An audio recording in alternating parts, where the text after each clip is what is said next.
আপনার সামনে যদি ক্যামেরা সেট করা হয় আপনি কি আকাম কুকাম করবেন? সিসি ক্যামেরা লাগানো আছে কোথাও, সেই জায়গায় সব পিসাব হয়ে বসে থাকবে, সব দরবেশ হয়ে যাব না। এখানে ক্যামেরা লাগানো আছে, সব রেকর্ড হয়ে যেতেছে। কিন্তু আল্লাহ বলছেন, বান্দারে আমি তো তোর সেই মহান রব, আমি তো সেই মহান প্রভু, তোর প্রত্যেকটা মুহূর্ত তুমি কি করো সব আমার অটো রেকর্ড হয়ে যায়। মহান রব্বুল আলামিন বলছেন, ওয়া ইয়ালামু খাইনাতাল আ'য়ুনি ওয়া মা তুখফিস সুদূর। তোমার চক্ষু কি খেয়ানত করে? তোমার চক্ষু দিয়া রঙিন চশমার ফাঁক দিয়ে তুমি কোন দিকে তাকাও? তুমি যুবক কোন নারীর সঙ্গে তুমি নজরদারিতে আছো, কোন যুবতীর সঙ্গে তুমি নষ্টামি করছো, দুষ্টামি করছো? পৃথিবীর হয়তো মানুষকে তুমি ফাঁকি দিতে পেরেছো, কিন্তু আল্লাহর ক্যামেরা থেকে তুমি ফাঁকি দিতে পারো না। এমনকি তোমার অন্তরে তুমি কি দানা বেঁধেছ, তোমার অন্তরে তুমি কি গোপন করে রেখেছ? তুমি কাকে ঠকাবে, কার জমি রাইল ঠেলবে, কার বাড়ি দখল করবে, কার সম্পদ লুণ্ঠন করবে, এই সমস্ত গোপন ষড়যন্ত্র তুমি যন্তরে দানা বেঁধে রেখেছ, সেই খবরটা আমি আল্লাহ কিন্তু জেনে যাই। অতএব মানুষ ভালো হবে র্যাবের ভয়ে, চিতার ভয়ে, কুবরার ভয়ে, প্রশাসনের ভয়ে, রাষ্ট্রের ভয়ে না আল্লাহর ভয়ে? আমরা ভয় করব কাকে? আসতে বলবেন না, কাকে? আল্লাহকে ভয় করব। আমার বন্ধুগণ, যে সূরা থেকে আমি আলোচনা শুরু করেছি, সূরাটার নাম হলো মুনাফিকুন। কিন্তু আমরা কি মুনাফিক হব না মুমিন হব? কিন্তু মুমিন হতে হলে মুনাফিক যা করবে আমরা তার সোজা করব না উল্টা করব? বলেন বলেন। মুনাফিক যা করবে আমরা তার উল্টা করব, আর ইমানদার যা করে মুনাফিক তার উল্টা করে। যোগ বিয়োগ দিলেই রেজাল্ট বের হয়ে যায়। আল্লাহ রাব্বুল আলামিন সূরা মুনাফিকুনের মুনাফিকদের কথাগুলো তুলে ধরেছেন, আবার মুনাফিকদের চিত্রগুলো মহান রব্বুল আলামিন কোরআনে কারীমের বিভিন্ন জায়গায় উপস্থাপন করেছেন। আমি যেখান থেকে তেলাওয়াত করছি সেই তেলাওয়াতকৃত আয়াতের মধ্যে আল্লাহ তাআলা মুনাফিকদের কিছু চিত্র তুলে ধরেছেন, মুনাফিকদের কিছু কথা তুলে ধরেছেন। তবে হ্যাঁ, মুনাফিকদের সবচেয়ে বড় বদগুণ হলো মুনাফিকরা সহজে সত্য কথা বলতে পারে না। মুনাফিকদের সবচেয়ে বড় বদগুণ হলো, খারাপ গুণ হলো, ওরা সত্যবাদী না মিথ্যাবাদী? এমন প্রশ্ন হলো, আমার দেশে সত্যবাদী মানুষ বেশি না মিথ্যাবাদী মানুষ বেশি? তাহলে কি হলো? সব তো মাপ হয়ে যাচ্ছে। আমার বন্ধুগণ, এই পৃথিবীতে যদি প্রশ্ন করা হয় একজন মানুষের জীবনে কখনো কৌতুক করে মিথ্যা কথা বের হয় নাই, তিনি কে বলেন? মুহাম্মদুর রাসূলুল্লাহ সাল্লাল্লাহু আলাইহি ওয়াসাল্লাম। তার জীবনে একটা মিথ্যা কথাও তার মুখ থেকে বের হলো না। আমরা তার উম্মত হয়ে উঠতে বসতে প্রত্যেকটা জায়গায় মিথ্যা কথা আছে না নাই? কাপড় কিনতে গেছেন, কাপড় বিক্রেতা বলছে, ভাই এই যে কাপড়টা আপনাকে দিচ্ছি সলিড কাপড়, ভালো কাপড়, কত টাকা দাম দেই, কেনাই নাই, আছে না নাই? এরকম মিথ্যা কথা হয়। মোবাইলে কথা বলতে নে, ভাই কোথায় আছে? এক জায়গায় বলে এক জায়গায়। আমার বন্ধুগণ, ইমানদারের জীবনের এক নম্বরে বৈশিষ্ট্য হবে সে কখনো মিথ্যা কথা বলবে না। কারণ যখন কোনো বান্দা সকালবেলা করে, সকালবেলা যখন হয়ে যায়, আমার মাথা থেকে পা পর্যন্ত প্রত্যেকটা অঙ্গ প্রত্যঙ্গ, ফাইনাল আ'দা কুল্লু শাইইন তাকফুরুল লিসান, জিহ্বার কাছে চলে আসে। জিহ্বার কাছে এসে বলে, ইত্তাকিল্লাহা ফিনা, আমাদের জন্য তুমি আল্লাহকে ভয় করো। তুমি যদি ঠিক থেকে যাও, ফাইন ইসতাকামতা ইসতাকামনা ওয়া ইন আওয়াজাজতা ওয়াজাজনা, তুমি যদি ঠিক থেকে যাও আমরা ঠিক থেকে যাব, তুমি যদি বেঠিক থেকে যাও আমরা বেঠিক হয়ে যাব। এই জন্য গোটা দেহের রাজধানী হলো জিহ্বা। যার জিহ্বা ঠিক থাকবে তার জান্নাতও ঠিক থাকবে, আর যার জিহ্বা ঠিক নাই তার জান্নাতও ঠিক নাই। কিন্তু প্রশ্ন, আমরা হাসা কথা কই বেশি না মিছা কথা কই বেশি? আমার বন্ধুগণ, আমার ভাইয়েরা, একটু কান লাগাবেন। রাসূল কত দামি কথা বলেছেন। মান আযমানু লি মা বাইনা লিহইয়াইহি ওয়া মা বাইনা রিজলাইহি আযমানু লাহুল জান্নাহ। রাসূল বলেছেন, ও সাহাবীরা, যে ব্যক্তি দুই চোয়ালের মধ্যস্থিত বস্তু জিহ্বা, দুই উরুর মধ্যস্থিত বস্তু লজ্জাস্থানের যে হেফাজত করবে, আমি রাসূল ওয়াদা দিলাম আমি তার জন্য বেহেশতের জামিন হয়ে যাব। জোরে বলি সুবহানাল্লাহ। কম কথা এটা, কিছু লাগে? আর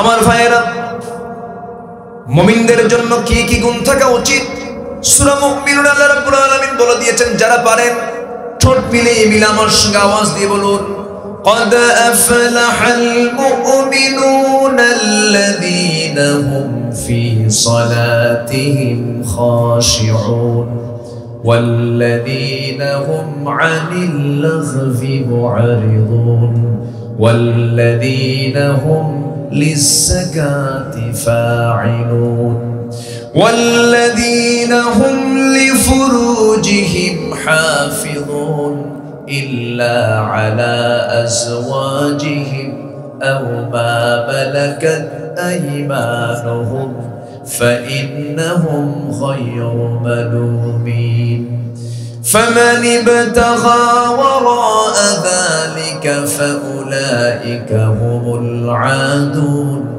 والذين هم لأماناتهم وعهدهم راعون والذين هم على صلواتهم يحافظون أولئك هم الوارثون الذين يرثون الفردوس هم فيها خالدون جربون الله أكبر আমরা বিফল চাই না সফল চাই, ব্যর্থতা চাই না সফলতা চাই।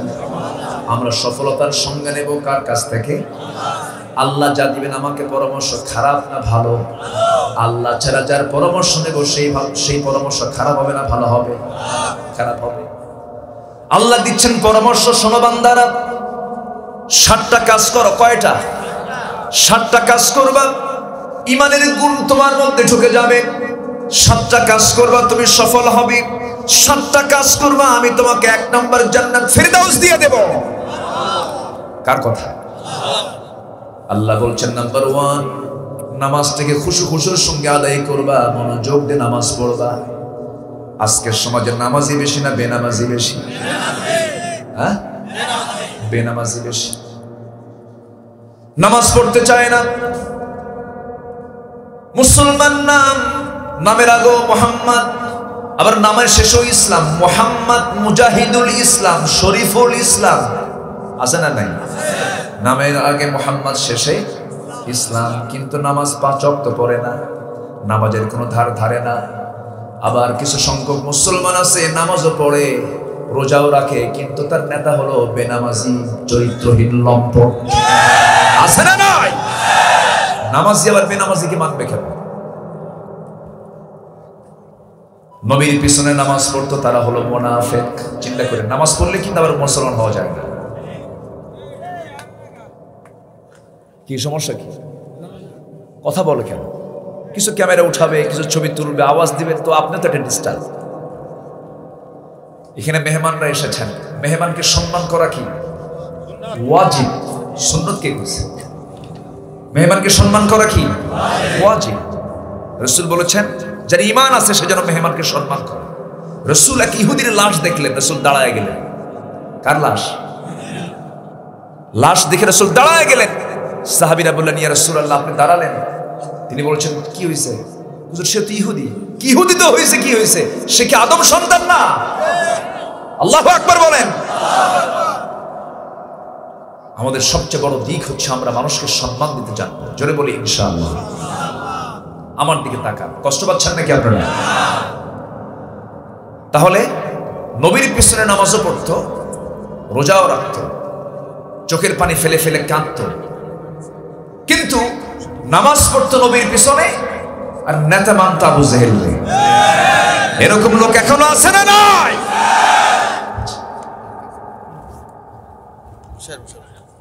জি বসে, যে কষ্ট হচ্ছে একটু বসে। তাহলে একজন নামাজির নেতা কি বেনামাজি হবে না নামাজি হবে? কারণ নেতা মানতে গেলেই কিন্তু খুব চিন্তা ভাবনা করে মানতে হবে, কারণ কিয়ামতের দিন আবার ওই কর্মী নেতা সহ উঠবে, ঠিক কি না? খুব দেখায় দা ইয়াউমা নাদউ কুল্লা উনাসিন বিইমামিহিম, সেদিন প্রত্যেক কর্মীকে তার নেতা সহ ডাকা হবে, প্রত্যেক নেতাকে তার কর্মী সহ ডাকা হবে। সেই দিন লাগবে ওদের ভিতরে মারামারি। জাহান্নামে যাচ্ছে কর্মী, বলবে যে আল্লাহ আমি দোষ তো আমার না, নেতা কইছিল। নেতা বলবে আল্লাহ আমি কইছো মানলো কেন? দারুণ গন্ডগোল লাগবে। শেষ পর্যন্ত উভয়কে জাহান্নামে ঢুকায় দিবেন কে? এই জন্য সম্পর্ক হবে তার সাথে যার নামাজ আছে, ঠিক কিনা বলেন? নামাজ হচ্ছে সবচাইতে বড় কাজ, আর পৃথিবীতে সবচেয়ে বড় অপরাধ হলো যে নামাজকে নষ্ট করে। আমার দিকে তাকান, আল্লাহ রাব্বুল আলামিন 7টা কাজের কথা বলেছেন, সফল হয়ে যাবে। নাম্বার 1 হলো যারা নামাজকে সুন্দর করে খুশু-খুশুর সাথে আদায় করবে। যারা নাম্বার 2, যারা যাকাতটা ঠিক মতো আদায় করবে, বাজে কথা জিহ্বা থেকে বের করবে না, বাজে কোনো কথা বলবে না, লজ্জাস্থানের হেফাজত করবে। এরপরে ওয়াদা ঠিক রাখবে, আমানত ঠিক রাখবে। নাম্বার 7 হলো যারা তাদের নামাজের যত্ন নেবে, নামাজ দিয়ে শুরু করে নামাজ দিয়ে শেষ করলেন, এই 7টা গুণ যাদের মধ্যে থাকবে, আল্লাহ বলছেন আমি আল্লাহ তাকে জান্নাতুল ফেরদাউসের ওয়ারিস বানায়া দেব। আমাদের ওয়াদা ঠিক আছে? কই ওয়াদা ঠিক আছে? কোথায় ওয়াদা আমরা ঠিক রাখতে পারি? লেনদেন, একটু লেনদেন করলেই তো বোঝা যায় সামাজিক চিত্রের কথা। রাসূলকে বলা হলো মাতাস সাআ, কিয়ামত কখন হবে? রাসূল বলেন ইদা উদিআতিল আমানাহ, যখন আমানতদারিতা উঠে যাবে, আমানত থাকবে না। আমানতদারিতা যখন সমাজ থেকে উঠে যাবে, সেই সময় কিয়ামত লক্ষণীয়। একজন লোককে আপনি বাকি দিবেন, সেই বাকিটাকে তোলা সহজ না কঠিন? আসতে বলে সহজ না কঠিন? আজকের সমাজটা যেন এমন হয়ে গেছে, কাউকে ঠকাতে পারলে বলে এটা চালাক লোক। কিন্তু আপনি যে ঠকালেন একজন মানুষকে, কিন্তু আপনি তো তাকে ঠকালেন না, আপনি নিজেই ঠকে গেলেন, নিজেই তো আপনি ঠকে গেলেন। কাউকে ঠকানো কোনো চালাকির কাজ নাই, চরম বোকামি। আমার বন্ধুগণ, কাউকে করজ দিবেন আপনি, আজকের সমাজে বড় বিপদ, বড় বিপদ। নামাজও পড়ছে কিন্তু তার ওয়াদা ঠিক নাই, হবে না। আপনি একজনকে করজ দিয়েছেন, আজকে মুসলিম দোকানে লেখা থাকে বাকি চাইয়া লজ্জা দিবেন না, এটা তো অত্যন্ত লজ্জার কথা। মুসলমানকে মুসলমান সাহায্য করবে, করজ দেবে, করজ দেওয়া দানের চাইতে সওয়াব বেশি। কিন্তু আজকে সেই চিত্র আমরা আজকে দেখতে পাই না। করজ যে দেয় সেই পড়ে বিপদে, করজ যে নেয় তার পাওয়ার যায় বেড়ে। আমি কি ভুল বলতেছি? করজ দিয়েছে, টাকা দেয় না, একদিন চাই, 2 দিন চাই, 3 দিন চাইতে গেছে। ভাই সত্যি করে বলো তো, আমার কি টাকাটা দিবা? চোখ এরকম বড় বানায় বলে এখনো টের পাস নাই। এরকম আছে না নাই? আছে না নাই? আবার ক্ষমতারও কিছু মিস ইউজ করে, বেশি কথা কইলে কিন্তু হ্যালো দিয়ে দেবে, এরকমও কিন্তু আছে। সম্মানিত ভাইয়েরা, যার আমানত ঠিক নাই তার ঈমানই ঠিক নাই। লা ঈমানা লিমান লা আমানাতা লাহ, রাসূলের কথা। যার আমানত ঠিক নাই তার ঈমানই নাই। কিসের ঈমান? কি আমার কথা না নবীর কথা? নবীর কথা। শেষ পর্যন্ত ঋণ দাতা বলে ঋণ গ্রহীতাকে, ভাই তুমি কি টাকাটা দিবা না আমারে? তুই কি এখনো টের পাস নাই? রাগের ঠেলায় এখন ঋণদাতা বলে আল্লাহ তুমি সাক্ষী থাকো, যা তোর থেকে আর এই দুনিয়ায় টাকা চাবো না, হাসরের দিন তুলে নেব। জবাবে বলে লম্বা ডেট পাইলাম। বাস্তব কথা আছে না নাই? আছে না নাই? আমানত ঠিক রাখতে হবে, ওয়াদা ঠিক রাখতে হবে। জিব্বাই ঠিক নাই, আপনার ইমান কিসের? মানুষের টাকা আমরা কি ভালো আছি? আমরা কি ভালো হতে পেরেছি? বনের সম্পত্তি ভাই মেরে খাওয়া তো ভাই এই নাঙ্গল কুটে খুঁজে পাওয়া যাবে না। আছে গোড়ায় কিন্তু হাত দিচ্ছি, গোড়ায় হাত দেওয়া দরকার তো, কারণ আজকে আমি গোড়ায় হাত দেবো না, হাসরের দিন আপনারা আবার আমার বিরুদ্ধে মামলা দিবেন। ম্যাক্সিমাম বোন তার সম্পত্তি ভাইদের কাছ থেকে পায় না।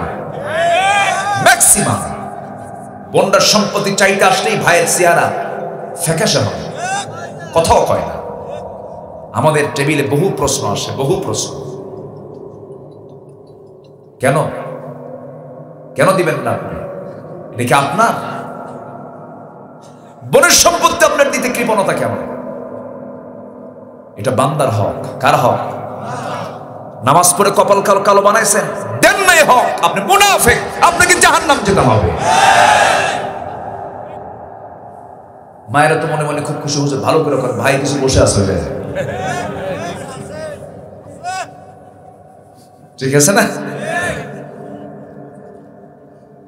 বাপ এক যুগ হলে মারা গেছে, বোন মাঝে মাঝে এসে ভাইয়ের কাছে লজ্জায় বলতে পারে না। ধানি জমিগুলো চাষ করে করে ধানগুলো গোলায় তোলে বোনের জায়গাগুলো, ভাই জমিগুলো বুঝায় দেয় না।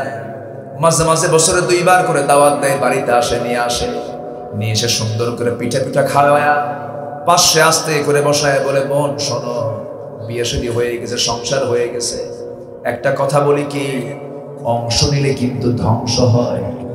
দেখছেন কি ফতুয়া দিল? মানে এটা শয়তান থেকে ওহী নাযিল হয়েছে। এটা আছে না নাই?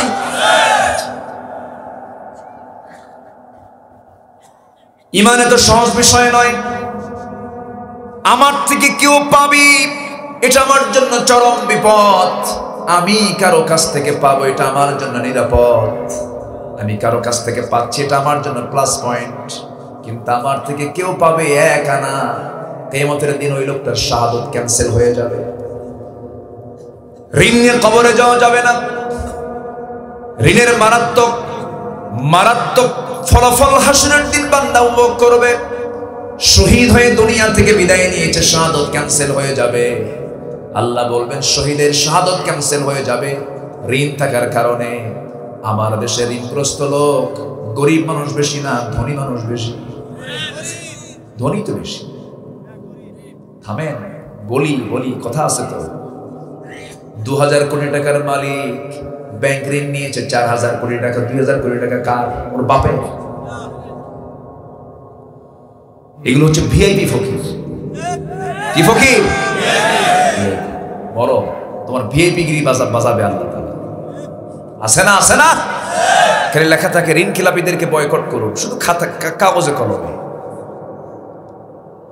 আমার দেশে কোনো কিছুর সংকট ছিল না। গোটা পৃথিবীর বহু দেশ সফর করেছি, কিন্তু আমার দেশের মতো সুন্দর সাজানো গোছানো এত বরকতময় দেশ, আমি এত সুন্দর দেশ আমি কোথাও পাই নাই। যে দেশে পাহাড় আছে, নদী আছে, খাল আছে, বিল আছে, যেই দেশে সমস্ত খনি আছে, তেল আছে, গ্যাস আছে, কয়লা আছে, খনির দিক থেকে অভাব নাই, সম্পদের দিক থেকে অভাব নাই। আমার দেশের মাটি সোনার চেয়েও খাঁটি, ঠিক কিনা? কোনো কিছুর সংকট নেই। কিন্তু যে সংকট আমরা লক্ষ্য করি সেই সংকট হলো সৎ এবং যোগ্য নেতৃত্বের সংকট। এই সংকট হচ্ছে সবচাইতে বড়।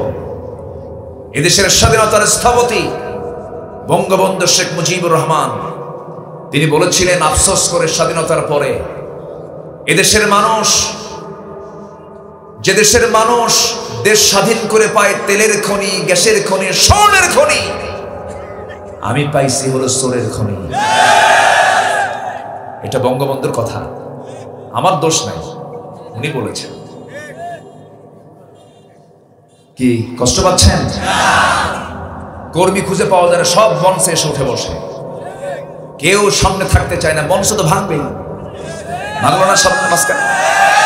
সেসব ওবায়দুল কাদের সাহেব বলেই ফেললেন যে এত নেতা আমি দেখতে চাই না, আমি চাই হলো দেশের জন্য যারা কাজ করতে চায়, এটা আমাদেরও বক্তব্য, ঠিক কি না? কষ্ট পাচ্ছেন নাকি আপনারা? বাস্তব তো এটাই। শুধু চেহারা দেখাতে চাই আমরা, কাজ দেখাতে চাই না। আল্লাহ তাআলা চেহারা দেখবেন না কাজ দেখবেন? মসজিদে ইমাম কয়জন হয়? সব মুসল্লি যদি বলে আমি ইমাম, মেম্বার থাকবে? মেম্বার থাকবে? কোন থাকবে না। নামাজ থেকে সব শিক্ষা নিতে হবে। নামাজকে আমরা রেগুলার করব, নামাজ থেকে শিক্ষা নেব। নবীজি যখন দুনিয়া থেকে বিদায় নেবেন, বিদায় লগন যখন চলে এলো, নবীজির মৃত্যুর সময় হয়ে গেছে। নবীজি আয়েশাকে বলছেন, আয়েশা আমার মনে হয় মৃত্যুর সময় হয়ে গেছে। ইতিমধ্যে বেলাল আযান দিয়েছেন। আযানের আওয়াজ যখন নবীর কানে চলে এসেছে, আমার নবীজির জীবনে এক ওয়াক্ত নামাজ কাজা হয় নাই, এক ওয়াক্ত না। আর আমরা তার উম্মত, হাসতে হাসতে খেলতে খেলতে নামাজ কাজা করে ফেলি। আফসোস আফসোস, এগুলো কি ইমানদারের লক্ষণ না মুনাফিকের লক্ষণ? এখন সাউন্ড কম হয়েছে না? আমার ভাইয়েরা, কষ্ট পাচ্ছেন নাকি আপনারা? আমার বন্ধুগণ একটু কান লাগাবেন। নামাজ সবচেয়ে বড় কাজ। আমার নবীজি দুনিয়া থেকে যখন বিদায় নেবেন, আমার নবীজি বলছেন, আয়েশা বেলাল তো আযান দিল, আমি মনে হয় জামাতে নামাজ পড়তে পারবো না। এই বলে ঘাড়ে হাত দিলেন, ভর করে উঠতিনি, মাথা চক্কর মেরে আবার পড়ে গেলেন। রাসূল বলছেন, আয়েশা রে, আমার বুঝে আর ওঠা হলো না, আমি আর জামাতে নামাজ আদায় করতে পারবো না। তুমি আমার বন্ধু, তোমার বাবা আবু বকরকে বলো আমার মুসল্লায় দাঁড়ায়া যেন সে আমার দায়িত্বটা পালন করে। আমার নবীজি এই কথা যখন বলে দিলেন, সাইয়েদনা আবু বকর নবীর মুসল্লায় দাঁড়ানোর সঙ্গে সঙ্গে সাহাবায়ে কেরাম হাউমাউ করে কাঁদে। আহারে, সারা জীবন নামাজ পড়েছি নবীর পিছনে, আর মনে হয় নবীর পিছনে আমরা নামাজ পড়তে পারবো না। আমার নবীজি বলছেন, আয়েশা একটু জানালার কাছে নিয়ে যাও। হুজরাখানায় জানালার কাছে তাকে নেওয়া হলো। নবীজি হুজরাখানার জানালার ফাঁকা দিয়ে সাহাবায়ে কেরামদের নামাজের দৃশ্যগুলো দেখছিলেন। নবীজির চোখের কোনা বেয়ে বেয়ে টপ টপ করে পানি পড়ছিল। আমার নবীজি বললেন, ও আমার আয়েশা, দেখো আমার সাহাবীরা কত সুন্দর করে নামাজ পড়ে। আয়েশা বলছেন, ইয়া রাসূলুল্লাহ, সাহাবীরা নামাজ পড়ছে, আপনি কেন কাঁদেন? আপনার চোখে কেন পানি? রাসূল বলছেন, আয়েশা রে, মানুষের কান্না হলো দু প্রকার, একটা হলো চরম আনন্দের কান্না, আর একটা হলো চরম দুঃখের কান্না। আমার চোখের যে পানি দেখতে পেতেছে, এই চোখের পানি হলো আমার চরম আনন্দের চোখের পানি। এই চোখের পানি আজকে আমার দেখতে পাচ্ছি, এর কারণটা হলো আজকে আমার সাহাবীরা রাষ্ট্রীয় পর্যায়ে নামাজ কায়েমের পর তারা আজকে কাতারে কাতারে নামাজ পড়তেছে। এই নামাজ কায়েম করতে গিয়ে তায়েফের মানুষ আমাকে মেরে রক্তাক্ত করে দিয়েছিল, মক্কার মানুষ আমাকে মেরে মেরে রক্তাক্ত করে দিয়েছিল, মক্কার কুরাইশ আমাকে ঘাড় ধাক্কা দিয়ে রাষ্ট্রদ্রোহিতার মামলা দিয়া আমাকে, আমার সাহাবায়ে কেরামকে ঘাড় ধাক্কা দিয়ে দেশ থেকে বের করে দিয়েছিল। আমার অপরাধ একটাই ছিল, আমি রাসূল বলেছিলাম এই জমিনে কারো আইন চলবে না, আইন চলতে হবে কার? আমার নবীজি এবার বলছেন, আয়েশা সেই নামাজ আজকে কায়েম হয়ে গেছে। আমার নবীর কায়েম হওয়ার সমাজে কি সুদ ছিল নাকি? আস্তে কয়, জেনা ছিল নাকি? মদ ছিল নাকি? জুয়া ছিল নাকি?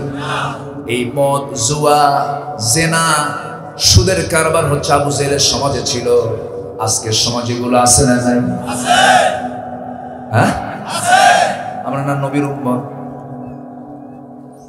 নবীর উম্মত যদি হয়ে থাকি, আবু জেহেলের সমাজে চুরি, আবু জেহেলের সমাজে মদ ছিল, জেনা ছিল, সুদ ছিল, জুয়ার কারবার ছিল। জুয়া আছে নাকি এলাকায়? দেখেন না মোনাজাতে বসে, মোনাজাতে বসে আছে নাকি?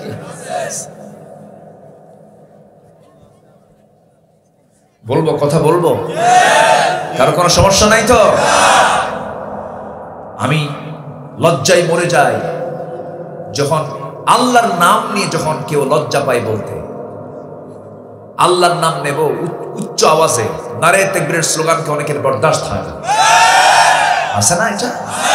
অথচ জন্ম নিয়েছি কোন আওয়াজ শুনে? জোরে বলেন। আজান শুনি কোন আওয়াজ দিয়ে? থামেন। আজান শুনি কোন আওয়াজ দিয়া? নামাজ শুরু করি কোন তাকবীর দিয়া? রুকুতে যাই কি বলে? সেজদায় যাই কি বলে? আবার যখন মরে যাব, আসসালাতু আলাল মাইয়িত, জানাজার জন্য যখন প্রস্তুতি নেব, তখন শুরু হবে কি দিয়া? আরো জোরে কি দিয়া? সে আল্লাহু আকবার তাকবীরকে যারা বিতর্কিত করে, তাদের ঈমানটাও বিতর্কিত, তাদের জন্ম বিতর্কিত, তাদের জানাজা না দিয়া কুত্তা বিলাইয়ের মতো বিদায় করা দরকার।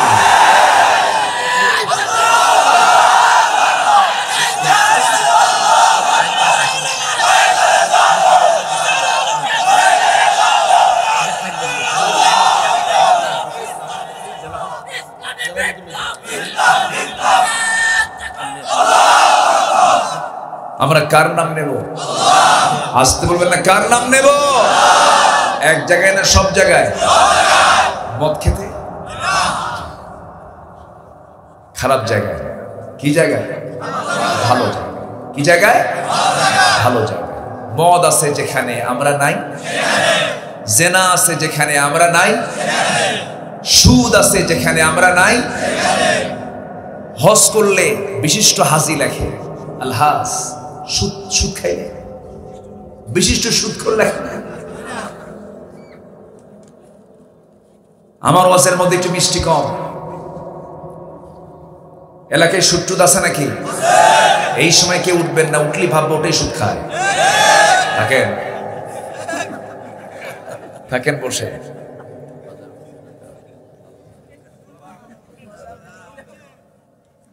সম্মানিত ভাইয়েরা, সুদের মোহরা চলছে আজ। কিসের মোহরা? সুদের অঙ্ক কষে ওইদিকে হজ করে আসে। আল্লাহ খুশি থাক, শয়তানও বেজার না হোক। এটা কি ইমানের লক্ষণ না মুনাফিকের লক্ষণ? ইমানদারের লক্ষণ না মুনাফিকের লক্ষণ?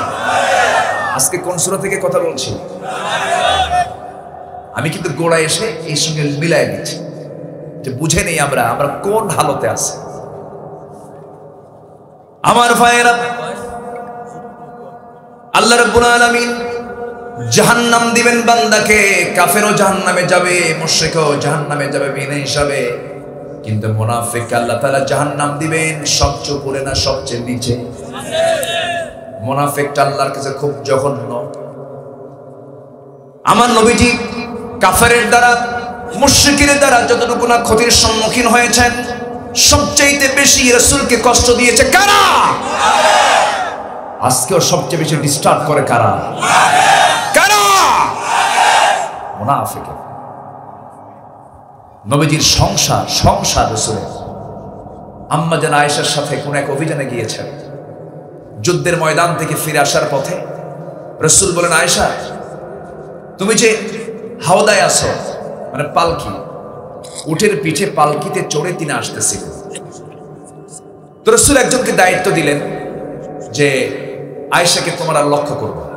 তো উনি হাওদা থেকে, উটের পিঠ থেকে সেই পালকিটা নামানো হলো। উনি সূচকার্য করার জন্য, প্রকৃতির কাজে সাড়া দেবার জন্য তিনি একটু আড়াল হয়ে গেলেন। আসতে দেরি হয়ে গেছে।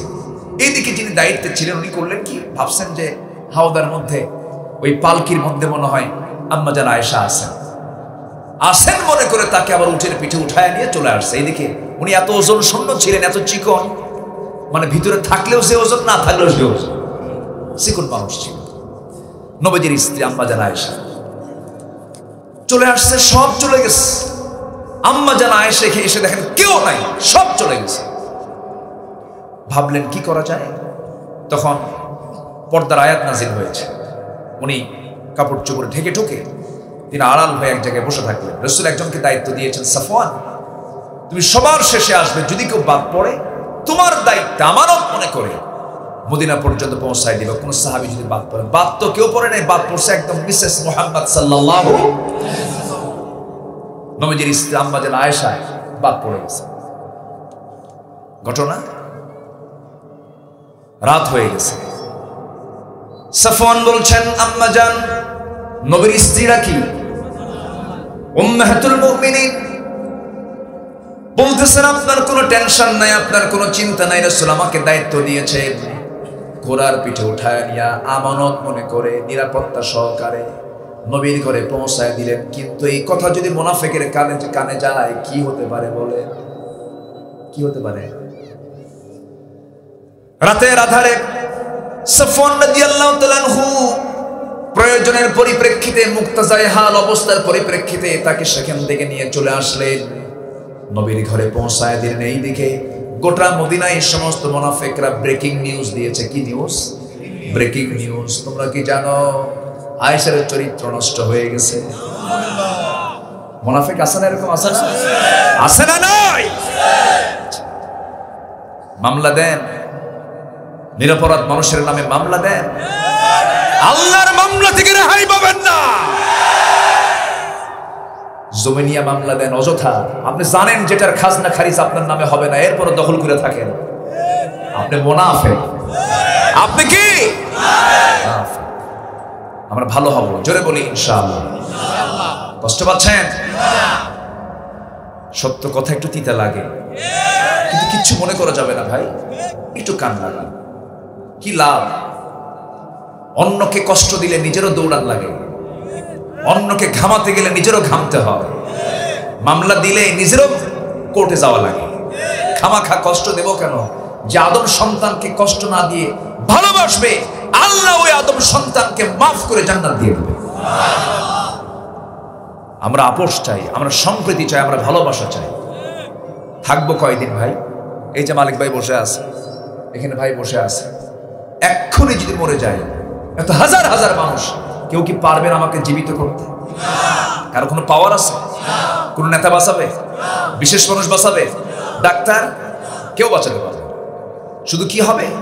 ইন্তেকাল হলো, এখান থেকে সোজা একটা ফোন যাবে নাঙ্গলকোট উপজেলা স্বাস্থ্য কমপ্লেক্সে, অ্যাম্বুলেন্স আসো। অ্যাম্বুলেন্স রাস্তায় দাঁড়াবে, লাশটা আস্তে করে শুধু অ্যাম্বুলেন্স উঠায় দিয়ে চোখের পানি শুধু ফেলবে না, কিচ্ছু করার নাই। লাভ কি? শুধু বলবেন ড্রাইভারকে বাড়িতে পৌঁছায় দাও। বাড়িতে নিয়ে যাবে, কিন্তু বাড়ির লোক আর ঘরে তুলবে না। আর ঘরে তুলবে? এই যে বাড়ি থেকে বের হয়েছি, আমাকে আর বাড়িতে তুলবে না। অন্য কোন বাড়িতে ঘুম হয় না, 5 স্টার হোটেলেও ঘুম হয় না, বিদেশে গেলেও ঘুম হয় না। নিজের বাড়িতে কখন পৌঁছবো আমি, নিজের ঘরে কখন পৌঁছবো আমি, কিন্তু লাশ হয়ে আমাকে বাড়িতে নেবে, কিন্তু বাড়ির লোকজন আমাকে আর ঘরে তুলবে না। বারান্দাতেও স্থান নাই, বেলকনিতেও স্থান নাই। আমাকে করবে কি? একটা চাদর দিয়ে আড়াল করবে, চকিতে শোয়া দিয়া বাঁশ চাপা দিবি, মাটি চাপা দেওয়ার জন্য আমাকে প্রস্তুত করবে, গোসল বানায় দেবে, সাদা কাপড় কিনতে যাবে, বাঁশ কাটবে, কোদাল দিয়ে কবর খনন করবে, সব আমাকে ঠেলে ঠেলে কবরের দিকে নিয়ে যাবে। জানাজাটা শেষ হয়ে যাবে, মরামুখ সব দেখে দেখে চলে যাবে, আমাকে কবরে শোয়া দেবে। আমার লাশটা রেখে আসার পর দিন শেষে কেউ নাই, কেবলমাত্র শুধুমাত্র একমাত্র কে? জোরে বলেন কে? লাভ কি মিথ্যা কথা বলে? লাভ কি মানুষকে ঠকায়া? লাভ কি বান্দার হক নষ্ট করে? আমরা ভালো হয়ে যাব, জোরে বলি ইনশাআল্লাহ। নামাজ পড়বো কয় ওয়াক্ত? মুনাফিক হব না মুমিন হব? মুশরিক হব না মুমিন হব? আইন মেনে চলবো কার? এক জায়গায় না, সব জায়গায়। ইসলাম নিজের সুবিধা মতো মানা যাবে না, ইসলাম মানতে হবে আল্লাহর আইন মতো। আমার ভাইয়েরা, আম্মা জান আয়েশার কথা বলছিলাম, বলবো? কারো কোনো কষ্ট নাই তো? পেঁচ লাগায় দিছে কারা? Breaking news. কি নিউজ? গোটা মদিনার টপ নিউজ হয়ে গেছে, আয়েশার সতীত্ব নষ্ট হয়ে গেছে। চিন্তা করুন, যার শানে আল্লাহ, পৃথিবীর কোনো মানুষ গায়েব জানে না। বাচ্চা হয় না, দরবারে যায়, আছে না? নাই যায়, বলে বাবা একটা বাচ্চা দিবা। ও কি বাচ্চা দেওয়ার মহাজন? বাচ্চা কে দিবেন? ইয়াহাবু লিমান ইয়াশাউ ইনাথা ওয়া ইয়াহাবু লিমান ইয়াশাউ যুকুর। আল্লাহ যাকে চান ছেলে দেন, যাকে চান মেয়ে দেন, যাকে চান কিচ্ছু দেন। বাবা সালার শট পরে হাঁটে, সালার শট পরে পরে হাঁটে। আল্লাহর কসম করে বলি, একজন পাগল, মস্তিষ্ক বিকৃত, অসামাজিক ব্যক্তিত্বহীন মানুষ কখনো আল্লাহর ওলি হতে পারে না। গাঁজা মদ খায় যারা শীত হয়ে থাকে তারা এখন আল্লাহর ওলি হবে না। এটা ভুল ধারণা মানুষের। সালাদ চট পরে পরে হাঁটতেছে, পিছন দিয়ে বলে, বাবা বাচ্চা কি আমার হবে? বাবা বিয়ের বয়স 19 বছর, বাবা কিচ্ছু বলে না, বাবা হাঁটতেছে আর পেশাব করতেছে। পিছন থেকে পাগলগুলো বলে, এই তো বাবার রহমতের পানি ঝরা শুরু হয়েছে। যেরকম নাউজুবিল্লাহ, এরকম মূর্খ আমার দেশে আছে না নাই? তোমার জুতা ছিঁড়ে গেছে তাও তুমি আল্লাহর কাছে বলো, সন্তান তো দূরেই থাকে। জুতা ছিঁড়ছে তাও তুমি বলো, আল্লাহ জুতা ছিঁড়ে গেছে, ইন্না লিল্লাহ। আল্লাহকে সর্বক্ষণ না করলে, লা তুলহিকুম আমওয়ালুকুম ওয়ালা আওলাদুকুম আন যিকরিল্লাহ। তোমার সম্পদ, তোমার সন্ততি যেন তোমার জিকির থেকে তোমাকে উদাসীন না করতে পারে। কার কথা? সূরা মুনাফিকুনের ওই আয়াত, লা তুলহিকুম আমওয়ালুকুম ওয়ালা আওলাদুকুম আন যিকরিল্লাহ। যারা জিকির থেকে দূরে থাকবে তারাই মুনাফিক। তারা কি মুনাফিক? আমি তো আলোচনাগুলো সাজা নিয়েছিলাম, সময় খুব অল্প, আমার ভাগে খুব সময় আজকে কম পড়েছে। আপনারা খেপে গেছেন, ঠিক আছে, একদিক থেকে আমি আপনাদের পক্ষেই আছি। সময়টা কিন্তু সাজানো দরকার ছিল, তাই না? এই যে সময়টা চলে গেল, কোরআনের একটা হক আছে না নাই? আচ্ছা, যাই হোক, প্রসেস মেইনটেইন করতে হয়। এই মাহফিলটা অনুমোদনের ব্যাপারে আমার ভাই, আমি শুনেছি অনেক মেহনত করেছেন। আল্লাহ তুমি তাকে এটার জন্য উত্তম জাযা দিয়ে দাও। আমরা যদি ভালো হতাম তাহলে এই সমস্ত অবস্থাগুলো সিচুয়েশন হতো না। আমরা ভালো না, আমরা ভালো হয়ে যাব। জোরে বলি ইনশাআল্লাহ। দোষ আমাদের নিজেদেরকে দিতে হবে, তাছাড়া উপায় আছে? সম্মানিত ভাইরা, তাহলে নবীজি পরিবারে যে ফিতনা সৃষ্টি করেছে কারা? আজকে ফিতনা আছে না নাই? এখন আমার নবীজির কথা শুনে আম্মা জান আয়েশা চোখের পানি আর আটকাতে পারলেন না। কাঁদতে কাঁদতে বলছেন, ইয়া রাসূলুল্লাহ, আমি চলে যাচ্ছি আমার বাবার বাড়ি, আমি চলে গেলাম, তবে একটা কথা বলি ইয়া রাসূলুল্লাহ, আমার বিয়ের ঘটক কিন্তু দুনিয়ার কেউ না, আল্লাহ তাআলা। আমি আল্লাহর কাছে এই ফয়সালা চাই। আমার নবীজি রাতের বেলা বিছানায় যান, ঘুমাতে পারেন না, হাতটা আগায় দেন, হাতটা আগায় দেওয়ার সঙ্গে সঙ্গে আয়েশা নাই, নবীজির বুকটা খান খান হয়ে যেতেছে। মুনাফিকরা হাসতেছে। মুনাফিকরা কি করে?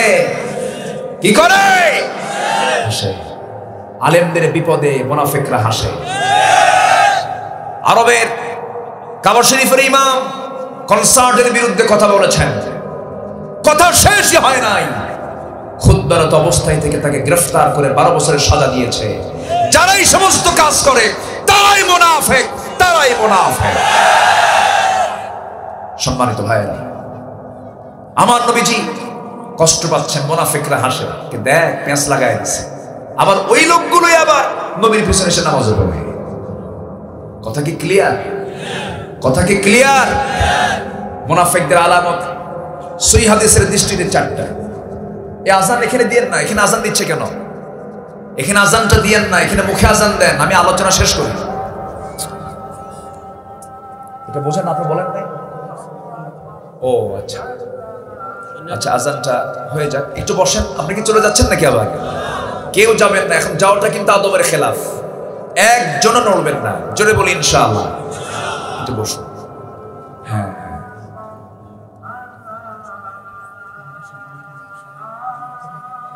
আলহামদুলিল্লাহ। আজানটা একজন জবাব দেন। হ্যাঁ, আজানের জবাবটা একজন দেন, আমি একটু বলি। হ্যাঁ জি, একজন জবাব দেবেন, দায়িত্ব নেবেন। জি, সম্মানিত ভাইয়েরা, আজকের মাহফিলটা মূলত একটা মাদ্রাসা শুরু হয়ে যাচ্ছে নতুন করে। আছে মাদ্রাসা না? আছে। এটাকে নতুন করে কনস্ট্রাকশন আকারে বড় একটা তারা প্ল্যান নিয়েছেন, জায়গাও তারা সিলেকশন করেছেন। নিচে পানি, জান্নাতিন তাজরি মিন তাহতিহাল আনহার, নহরের পাশে, মানে পুকুরের উপরেই এই বিল্ডিংটা হবে। তো এই মাদ্রাসা হোক, সবাই আপনারা চান না? সবাই চান তো ইনশাআল্লাহ? আল্লাহ তুমি মাদ্রাসাকে কবুল করো। জোরে বলি আমিন। একটু কথা আমাকে বলতে হবে, সেটা হলো নবীজি এই যে বিপদটা সৃষ্টি হলো, এই বিপদটা সৃষ্টি করেছে কারা? বলেন কারা করেছে? কিন্তু মুনাফিকরা কি জিততে পারে শেষে? আসতে বলবেন না, জিততে পারে? আমার নবীজি শুকায় যাচ্ছেন, আম্মা জান আয়েশা শুকায় যাচ্ছেন। 40 দিন পার হয়ে গেল, নবীজি কাছে আল্লাহর পক্ষ থেকে ওহী নাযিল হলো, ইন্নাল্লাযীনা জাউ বিল ইফকি উসবাতুম মিনকুম। রাসূল, মুনাফিকরা যে অভিযোগ দিয়েছিল সম্পূর্ণ মিথ্যা, ভিত্তিহীন, আপনার আয়েশার সতীর্থ নিয়ে আছে। আল্লাহু আকবার। নবীজি সোজা চলে আসলেন শ্বশুর বাড়ি। কার বাড়ি? ডাক দিয়ে শাশুড়িকে বলছেন, আমার আয়েশা কোথায়? কে সামনে? ভিতরে। ভিতরে গেলেন, আয়েশা, জবাব নাই। হুমায়রা, হুমায়রা, ও লালি, তুমি কোথায়? আল্লাহর আয়াত নাযিল হয়েছে, তোমার কোনো দোষ নাই। আম্মা জান আয়েশা বললেন, আমি ইব্রাহিমের আল্লাহর প্রশংসা করি। কার আল্লাহ? রাসূল বলছেন, আয়েশা, তোমার রাগ কিন্তু আমি টের পাইছি। কেন? তুমি ইব্রাহিমের দিকে চলে গেছো, তুমি সরাসরি আল্লাহ না বলে ইব্রাহিমের আল্লাহ কইছো। দেখেন, রাগ করলো তাদের রাগের ভিতরে নিয়ন্ত্রণ আছে না নাই? আসতে বলবেন না, আছে না নাই? তাহলে এখান থেকে, এই প্রেক্ষাপট থেকে এটাই শিখলাম আমরা কাউকে সন্দেহ করে কোনো অভিযোগ দিতে যাব না। মুনাফিকের কোনো চরিত্র আমরা ভিতরে নিয়ে আসবো, মিথ্যা কথা বলবো, ওয়াদা ভঙ্গ করব, আমানতের খেয়ানত, কোনো মুখ থেকে কোনো বাজে বেহুদা কথা বলবো, তাহলে আমরা কি হব? মুমিন হব। 5 ওয়াক্ত নামাজ পড়বো, কার একটা হাত তুলে দেখা। 5 ওয়াক্ত নামাজ, জোরে বলি আল্লাহ আমাদেরকে ফজর, যোহর, আসর, মাগরিব, ইশা 5 ওয়াক্ত সালাত আদায় করার তৌফিক তুমি আল্লাহ দিয়ে দাও। জোরে বলি আমিন। কেউ উঠবেন না, এখানে আজান হবে, নামাজ হবে। এই উম্মতের জন্য প্রত্যেকটা জমিনি মসজিদ। আলহামদুলিল্লাহ বলেন, এই উম্মতের জন্য প্রত্যেকটা জমিনি মসজিদ, এখানে নামাজ হবে। কোনো প্রবলেম নেই, কোনো সমস্যা নেই। পুকুরও আছে, এই দেখেন পুকুর, ওযু আছে, ওযুর জায়গা আছে, নামাজ এখানে হবে। পড়বেন না সবাই? থাকুন। একটু আমি আপনাদেরকে কষ্ট দেব। প্রথমে কেন বলিনি? প্রথমে উঠে যদি আমি আবার শুরু করি, আপনার বিরক্ত হবে। কেউ যাবেন না, দোয়া করে আমরা এখান থেকে উঠবো। দোয়া হবে শেষ কাজ। দোয়া হবে কি? শেষ কাজ। এরপর আজান হবে মুখে, এরপর ওযু হবে, এরপর নামাজ আমরা দাঁড়াবো। মেয়র মহোদয় তিনি মাদ্রাসার উন্নয়ন কাজের জন্য তিনি দিতে চেয়েছেন 2 লক্ষ টাকা। কেউ তো জোরে বললেন না মারহাবা। ওনার সঙ্গে জমিনে মারামারি আছে নাকি? জোরে বলতে সমস্যা কোথায়? জোরে কোন মারহাবা। ওঠেকে দেখেন তো, এই যে উঠতেছে কেন? আপনি উঠলে তো আপনাকে দেখে আরেকজন উঠবে। 10টা মিনিট অথবা 5টা মিনিট একটু বসেন, আমরা একসঙ্গে দোয়া করি। মাহফিলের শৃঙ্খলা রক্ষার দায়িত্ব কি একার না সবার? ফুল বাগানের একটা ফুল কমলে বাগানের সৌন্দর্য বাড়ে না কমে? এখানে একটা ফুল আপনি উঠবেন, ফুল একটা কমে গেল। বসেন। আচ্ছা, মেয়র মহোদয় তিনি দিতে চেয়েছেন, আল্লাহ তুমি তার এই বরকতি দানকে কবুল করো। হাজী মাসুদ খান, ইনি আমার মসজিদের মুতওয়াল্লি ঢাকা, যিনি আমাকে এই মাহফিলে দাওয়াতের জন্য প্রথম উনি আমাকে বলেছেন। এই যে জসিম কোথায়? এই জসিম ঢাকায় থাকে, জসিম ভাই, উনি এই মাহফিলের জন্য আমাকে আসতে বলেছিল। মাসুদ ভাইয়ের মাধ্যমে তিনিও দিতে চেয়েছেন। তো আমি এসেছি। রাগ করছেন নাকি আপনারা? একদম যে আমার মসজিদে হানা দিছে কমিটি, একদম কমিটির মসজিদের মূল কমিটিকে বলছে, হুজুর ভাই, আপনার হুজুরকে না দিলে আমার এলাকায় আমি যেতে পারতেছি না। জসিম ভাই উনি দাওয়াত করে আমাকে এনেছেন। আমি নিজেও খুশি যে আজকে এই যে ব্যস্তপূর্ণ মানুষ, তারা সবাই সব ব্যস্ততাকে মাইনাস করে কোরআনকে আজকে শোনাটার ব্যস্ততাই তারা সবচেয়ে বড় বানিয়ে নিয়েছে। আলহামদুলিল্লাহ বললেন, খুব সুন্দর। আমিও খুশি হয়েছি। আপনারা খুশি হয়েছেন তো? আল্লাহ মাহফিলকে কবুল করুন। জোরে বলি আমিন।